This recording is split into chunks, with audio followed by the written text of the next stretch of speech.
Hi, so I finished one of my current read and today I am here to talk about it. Okay, so there is a small village in this book from where 13 girls go missing, and a detective goes to find them, and then he disappears too. And now his daughter has to go back to the same village, back to a past she never fully understood.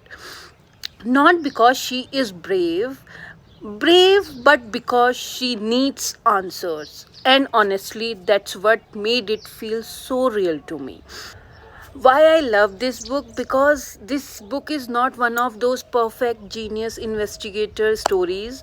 The daughter in this book make mistakes, she doubts people, she trusts the wrong people sometimes, and I love that. Also, the vibe of this book so airy, but not in a jump scare way, more like something is always slightly off. Like the village is hiding things, like even the forest knows more than it should know. And in between all this mystery, there is this really emotional story about two sisters. Same childhood, same father, but completely different experiences of him. And it makes you think, how can one person be loved so deeply and still hurt you in ways you don't even realize until later?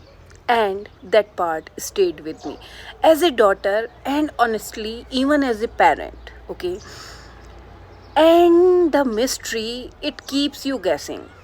I was suspicious of everyone, like genuinely everyone felt a little guilty. And I love books that make me feel like I'm part of the investigation. Okay, I'm one of those guys. So, why you should read this? If you like slow, atmospheric stories, if you enjoy mysteries where you actually have to think, and if you love emotional, messy family dynamics, this one just works for you. And the book I'm talking about this, The Forest of Stolen Girls by June. Please go and read this book. Thank you.